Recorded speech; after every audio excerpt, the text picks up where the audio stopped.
Hey guys, welcome back to my channel. It has been some time. I just wanted to pop on here and kind of give just a quick update on what's been going on, the pregnancy, and yeah, kind of where I've been, which really I've been here. I've been home most of the time and just trying to relax because this pregnancy is getting more difficult. I am now 29 weeks, so officially in the third trimester, which is really exciting. But it's been hard. I have been so tired, which is normal, obviously. Like if you're pregnant, that's just part of it. Like you're gonna be more tired, but my exhaustion, I feel like, is just on another level. Like I can't even explain it. When Jack goes down for a nap, I'll typically take a nap. Me and Spence will lay in my bed together. But yeah, that's been really hard. Like just zero energy. And I started taking iron supplements just a couple days ago, so we'll see if that makes a difference. Hopefully it does. I don't know if I mentioned this, but I'll just mention it again just in case. I am a high-risk pregnancy because I'm a type 1 diabetic. And so with that, my blood sugars have just kind of been really hard to control. They always are in the last trimester for me. They've just been like going really high, and then I have some lows, and it's just like it's been really hard to regulate, which I know that is also adding to, my exhaustion and everything like that. Uh-oh. The kids are playing in Jack's room. So if you hear some background noise, that's what it is. But yeah, anyways, it's been rough, and baby is big. He is in the 99th percentile. So my maternal fetal medicine doctor that I see, in addition to my OB, said that we will definitely be having him no later than 37 weeks. And I honestly won't be surprised if he comes earlier. I had Jack at 35 weeks. I did have Spencer at 37 weeks, but she was not this big. So I won't be surprised if this baby comes kind of when Jack did. But the good news is that I do not have high amniotic fluid as of my last ultrasound. I did have that with Jack. I think it's called like polyhydramnios or something like that. I don't know, but I did have that with Jack, so I am at risk for that again. Right now, I do not have that. My fluid is good, so that's really awesome. And then starting at 32 weeks, I will be going in for weekly ultrasounds, just to, see his growth, keep an eye on that fluid, everything like that. And yeah, it's just like, it's a lot. And if you are like a type 1 diabetic out there, I don't want to like scare you that like pregnancies are so difficult for every diabetic. That's not true. My OB said, with boys, apparently, I just have like worse placentas that just kind of take over more and like eat all my insulin and my sugar, and it just messes things up. And apparently my boys are a lot bigger. Spencer was, I think, like in the 50th percentile up until the last maybe 3 weeks, and then she did gain a lot. But she was never in like the 99th. So I just have really big boy babies and big placentas, and my body just gets taken over. And yeah, it's just rough. And I just, I haven't been sleeping great, which again is a very common thing for any pregnant woman. You just get uncomfortable in the third trimester. I've been having, sciatica. Oh, I get this pain and I hate like sitting here just complaining about being pregnant, because at the end of the day, I'm so, so, so lucky that I am pregnant with my third baby, and the baby is healthy. Yes, he is on the very larger side, and he'll unfortunately probably have to come early and maybe spend a little NICU time, which I'm really just like hoping to avoid, because that was really hard with Jack, you know, not having him like with me in the room. And I am going to do a birth story.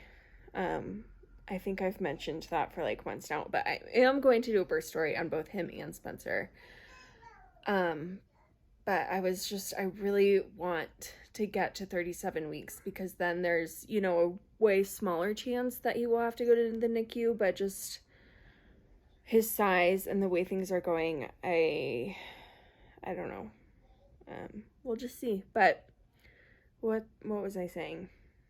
Oh, so I also in my pregnancies get this very, very pinpointed, sharp pain in my right, like, upper rib area in my back. And I'm telling you, like, the size of the pain is like that big, like it's small, very pinpointed. It feels like I'm being stabbed with a knife, as dramatic as that sounds. I'm not even joking. And I don't know what it is. I had it with Spencer and I had it with Jack. Right after Spencer was born, that pain went away. I never felt it again. After Jack was born, that night, it intensified times 100, and I was up all night, like, just grasping the bed rails, in excruciating pain from that back pain, like that pinpointed spot.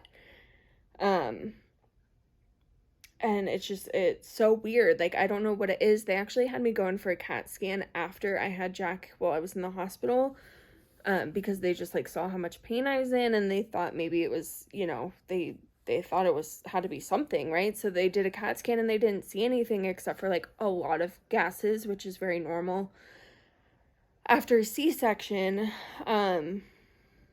But yeah, I have no idea what it is, what this like back pain is that I get. The only thing I can think of is I was like in an accident when I was a teenager, and I did break some ribs, I think, on that side. So I don't know if it has anything to do with that, or just like injuries from the past, and just like pressure on something in there. I have no idea, but that is, oh, it sucks. It really sucks. It freaking hurts. And the thing with being a type 1 diabetic and being in pain is,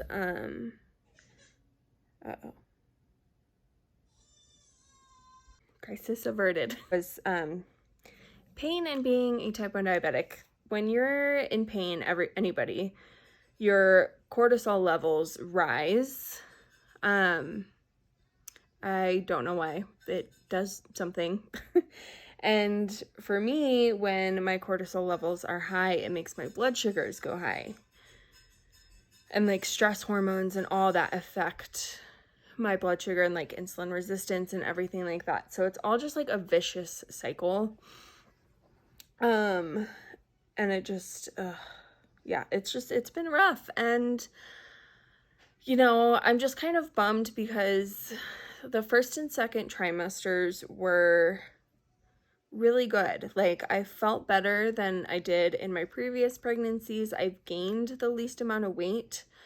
And so I've just like felt better physically in those first 2 trimesters. I did go through some mental health issues that I will talk about in another video, but that was like a week-long thing, and I got help, and I'm doing so much better now with that. But besides the mental health issues that I was going through, you know, the pregnancy was going so well, and then just a couple weeks ago it like started to just hit me, and just like the pain and the blood sugars, and it's been hard.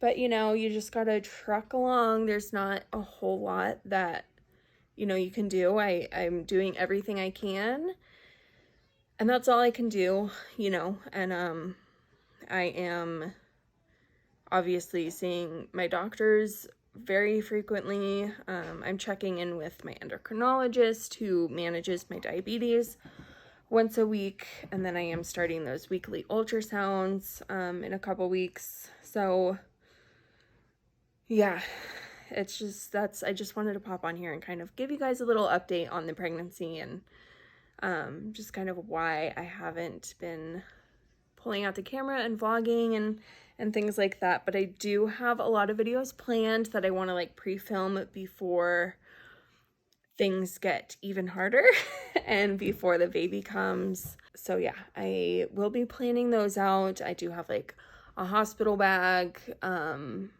you know, bedside nursery, a diaper cart organization. What else do I want to do? I'll try to do their birth stories, Spencer and Jack's birth stories. And then when this baby comes, I do want to vlog that whole experience, you know, having him and being in the hospital and stuff like that. So yeah, it's just, I'm just, you know, trying to give my body the rest that it needs and listen to it and not push myself. Because I've noticed too, like days where I'm, you know, cleaning all day and like I'm on my feet all day and I'm trying to just like get so much done, my body hurts so bad at the end of the day and I don't sleep good. So I'm trying to just like rest and, you know, I'm doing stretches every day, trying to do like light little workouts.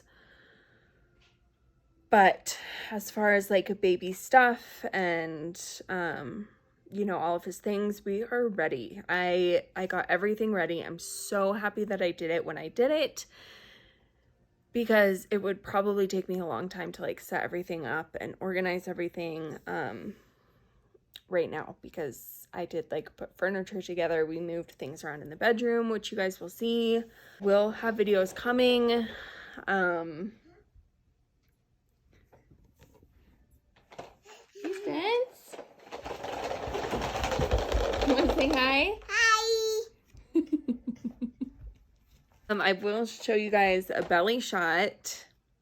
I feel like my belly definitely looks like somebody who is going to have their baby any day now, but that's just how it is for me. So here is my belly, 29 weeks. Definitely have some stretch marks that you guys can see from, you know, 2 previous pregnancies that, you know, my belly grew very drastically with Jack. But yeah, I mean, that's a big belly for 29 weeks. So that's why I'm saying, like, I don't know if I'm going to make it to 37, because thinking about going another 8 weeks and just knowing that he's going to keep growing a lot in these next few weeks, that's scary. So we'll see, but here we are. There's a lot of like extra skin at the bottom from Jack, because holy cow, my belly with him was so big because of how big he was and all the extra fluid. So I definitely have some battle scars from him, but you know, that's okay. But yeah, we're just trucking along, and we'll see how the rest of this goes. So like I said, lots of videos coming. I also want to do, you know, postpartum care that I have all ready to go for my C-section, my favorite like newborn must-haves, and yeah, and all the other videos I already told you guys about. Spencer's playing on the toilet. But yeah, I will see you guys in my next one. Wish me luck. Bye.